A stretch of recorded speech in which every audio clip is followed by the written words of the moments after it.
Blessed Friday to us and Pitsenyor.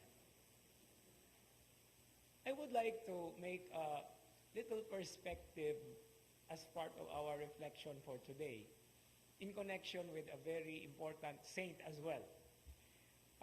The responsorial psalm speaks to the people of Israel and to all of us not to forget the works of the Lord.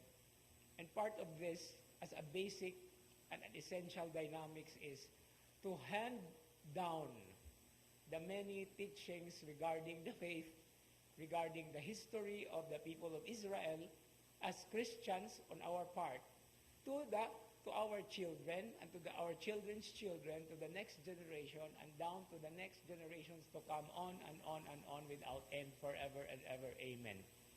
And that is the process that we call tradition. We, here especially in Cebu, we have this very rich tradition, especially with our devotion to Señor Santo Niño. Now, there is an interesting point here because it's the Santo Niño, it's the child. And the subject of the traditions that we are actually handing down on are actually the children. And that's the reason why we have the catechesis, or the catechism. Now, what are the things that we have to hand them down on? These are the many different aspects of the faith. And a very beautiful thing about this is also to realize that in our practice of the faith, there are so many things that we have to acknowledge. And that's why I said at the beginning, our memorial today is San Antonio Abad, or Saint Anthony Abbot. Now, just a personal thing on this. When I went to Spain, when I was a student, we came across with this church. And one of our companions said, "Uy, tanawa na gud ninyo sa tuo nga bahin when you are facing the altar." And then we looked at that place. And so, lo and behold, there is this hermit, a saint, and then there is a name, Saint Anthony Abbot. But what struck me most is, naa siya'y baboy sa iyahang tiilan. No? So, if San Roque has a dog, San Isidro has a cow, Saint Anthony Abbot has a pig. No? Now, what is the significance of this? Well, niingon gani sila nga, wa may baboy dito sa Ehipto where Saint Anthony actually was living as a hermit. Because he kept on moving from one place to another. Because many people would go to him and consult. But he cannot do anything because he was one time trapped. And many philosophers of Egypt, of Alexandria actually, was helped by him. Some of them were even converted.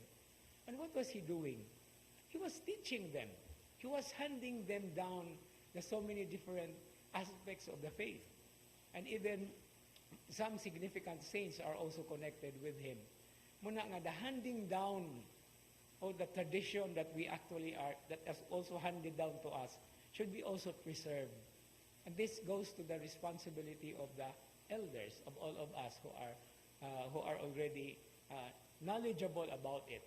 But the way that we transmit this has to always be sometimes connected with the purity of the meaning para dili malawgaw ang atong nadawat.